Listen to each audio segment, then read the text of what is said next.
Building a Happy Home by William and Virginia Fagal. Pastor Fagal speaks on how you can know you are in love. A young woman talked with me one day about a fine young man who, in her words, had done her the honor of proposing marriage. Her reason for discussing this with me, she explained, was that she was not sure he was the right one for her. Since I knew and liked both of these young people and considered that they made a fine young couple in appearance, interests, and shared talents, I felt within me that her hesitation was unwarranted. However, without attempting to influence her decision, I defined some of the ways by which one can recognize whether the emotion he feels is love. After thinking the matter over, she decided that this young man was not for her. As best I could, I hid my disappointment that the situation turned out as it did, and earnestly hoped I had not unwittingly contributed to a wrong decision. I was consoled in remembering that the decision had been one which no one else could make for her, but at the same time I feared she was making a mistake. However, a few months later she met a very fine young man who in due time became her husband. Every time I see them together and see how happy they are, I am reminded of my foolish fears, and then am genuinely glad she decided as she did. Time has proven the first young man to have been quite unstable. Many young people wonder how they may distinguish true love from infatuation. One young man confided to me, "Everyone always said that I would be able to tell if I were in love." They nodded their heads wisely and said, "You'll know." But I don't. Just how does one go about recognizing the spurious from the genuine? How can one decide whether the impulse and emotion he feels within him is the real thing? Dr. Newell Edson, in choosing a home partner, has nicely expressed the attitude of a young man that he should have toward a young woman if this is her true love, and his. Test your love by noting whether your attitude could be characterized by this general description: a general interest in all the other says and does, just because it is she. Common tastes, ideals, and standards without serious clashes. A strong desire to be with her, and a greater happiness when you are with her than when you are with anyone else. A feeling of unrest and dissatisfaction when you are separated. A genuine comradeship at all times, and a willingness to give and take. An eagerness to consider her opinion and judgment. A feeling of pride when you compare her with anyone else. A wealth of things to say and do when you are together. She appeals to the finest that is in you and always brings out the best in you. The awakening of a sexual attraction. True love endures and grows. High and noble in character, it stands the test of time rather than being merely a flash in the pan. Later years may bring wonder at how you ever had the courage to marry in the first place, because the emotion you felt for each other before your marriage seems as nothing compared with the love which exists now. It is vitally important to be sure that you have found the right one, that you are really in love before planning a wedding. Within recent weeks, I have had contact with individuals from 2 broken homes, both of them broken within 4 months of the marriage that united them. These couples do not know each other, but the pattern is the same in each. The wife in each case had 2 suitors, between whom she found it difficult to choose. Finally, she made her choice, and the marriage took place. But within a very short time, during the normal period of adjustment, she decided she had made the wrong choice. Following a few bitter weeks of regret, the disillusioned wife in each case decided to leave her husband and go to the other suitor. The result was stark tragedy, with 4 dreadfully unhappy people earnestly seeking a solution to a tangled situation.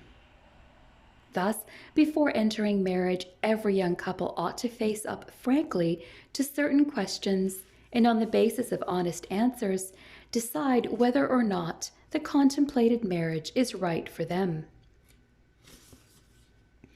Dr. Clifford R. Adams, in Preparing for Marriage, suggests some valuable questions that individuals might ask themselves under these circumstances. Do you have any common interests and things you like to do together? Are you proud of this prospective partner with nothing really to be ashamed of or apologize for? Do you have a strong desire to please him or her, even if it means giving up your own preferences? Do you have absolute faith and trust in what he says and what he does? Does he have the qualities that you want for your children, or does she? Do your parents and your close friends admire the one you are considering and approve of this match? Can you disagree and still be agreeable and love and respect each other? Do you have a good many friends in common? Do troubles and crises, when they come, push you apart or pull you together? Have you found yourself already thinking in terms of you two, rather than just of you yourself alone? Do you already, at least in your own mind, have the wedding planned and the home figured out? These are good questions which will be of great aid in properly evaluating the depth of the feeling that you have for each other. If you are not genuinely proud of your prospective mate, if you feel that you have anything to be ashamed of or to apologize for in him or her, be careful. This surely does not mean that you must consider the other as being perfect. You may recognize faults or handicaps which are there, for we all have them. But make sure that you can clearly tolerate them. You will see them much more clearly after marriage than you ever saw them before. If you find them difficult to take before, you may find them repulsively impossible later. Do not marry someone in the vain hope of changing him later. This is rarely achieved. Marriage has never proved to be a very successful reformatory. If the love you feel for each other before marriage is not enough to effect necessary changes or reforms, be assured that marriage itself is no magic wand that will make the changes. It is amazing how many girls have thought they could cure their prospective husbands of heavy drinking, for instance, after marriage. Granted that there are cases where cures have been effected, I must admit I have never seen any where marriage alone worked such a cure. I have, however, seen many broken homes, which previously starry-eyed young people never thought would end this way. So great was their confidence in the magic of marriage to reform. It is well to take careful note of the attitudes of friends and parents toward the one whom you intend to marry. Their judgment is worthwhile and valuable, though not infallible. Do not lightly regard their judgments. They may see many things to which you are temporarily blind. If your proposed marriage meets the general disapproval of those who sincerely have your best interests in heart, then beware. In their book, Predicting Success and Failure in Marriage, Professors Burgess and Cottrell have combined their own studies with those of others in a valuable list of the factors which have actually contributed to success in marriage. The length of acquaintance should ideally be 2 or more years. The engagement should last 6 months or more. The best age for marriage in the husband is 22 and over, and the wife 20 and over. Close attachment and lack of conflict with parents. Church attendance 2 to 4 times a month. A similar family background. Happiness in childhood. Good health. A religious marriage service. Parents who are happily married. Religious training at home. Adequate sex instruction. Many friends before marriage. Sunday school attendance after 18 years of age. This list can well serve prospective marriage partners as a guide in making a right decision. Note that the marriages which have been successful have had an adequate time to develop and grow. Marry in haste, repent in leisure, is still as true as in the days of our fathers. You cannot possibly become well acquainted with an individual in a brief whirlwind relationship. A successful marriage following such a blundering courtship is only by the merest of coincidences or an abundant measure of the grace of God. 2 years or more is considered to be an ideal length of acquaintance. Our jet age has found no way to shorten time in this important area.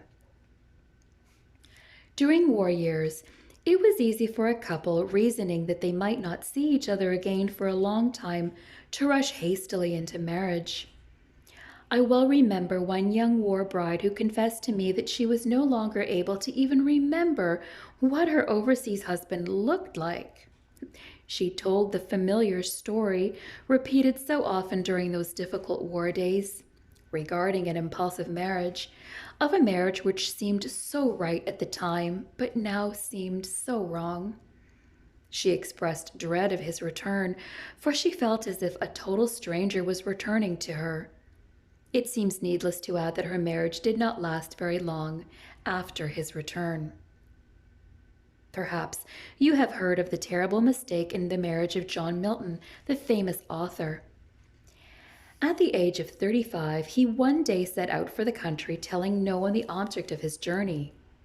In reality, he was going on a formal search for a wife. 1 month later, he returned a married man, bringing his bride with him. While a good enough girl, she was probably the most unsuitable wife for John Milton as could be found anywhere in the world. She was frankly described as being ignorant, fond of pleasure, and accustomed to going to gay parties and dancing with visiting young officers. Milton, a grave, austere student, absorbed in the weightiest of public affairs, who loved to be lost in his books, and thoughts was exactly the opposite. After a short time, the poor girl found things so intolerably dull that after a visit to her parents' home refused to return to him. He was equally disappointed with her and devoted many of his later years to studying and writing on the subject of divorce, trying to find a way in which he could escape from his hopeless situation. The obvious lesson of tragic marriages such as this is take your time and make sure of what you are doing. Happily married couples have usually been engaged for a period of at least 6 months. The time of the engagement is one of closer relationships, but the closest and most intimate experiences of life are saved for marriage itself. During engagement, much will be revealed which will encourage or discourage the contemplated wedding. Couples who have jumped ahead and considered engagement as a test run on marriage may have many regrets later.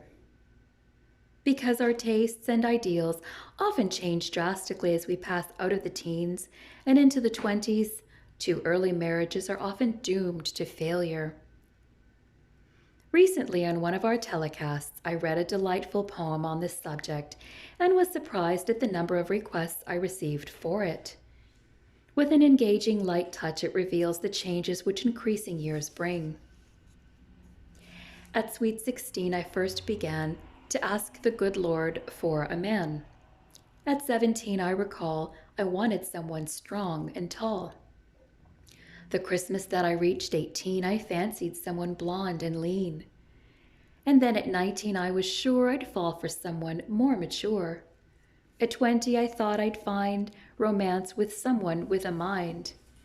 I retrogressed at 21 and found college boys the most fun. My viewpoint changed at 22, when one man only was my cue. I broke my heart at 23 and asked for someone kind to me, then begged at blase 24 for anyone who wouldn't bore. Now, Lord, that I am 25, just send me someone who's alive. It must be hastily added that I quoted this bit of doggerel only to illustrate the changing years and do not by any means concur with its concluding line. The time must never come when you settle for just anyone and hope to find happiness in marriage. With my obvious bias as a Christian minister, it is encouraging to note that one of the factors usually present in happy marriages is regular church attendance, preceded by religious training at home and Sabbath or Sunday school attendance. It is no unexplained accident or happy coincidence that religious belief and practice and married happiness so often go together. I heartily approve this great statement of an inspired Christian author. It is only in Christ that a marriage alliance can be safely formed. Human love should draw its closest bonds from divine love.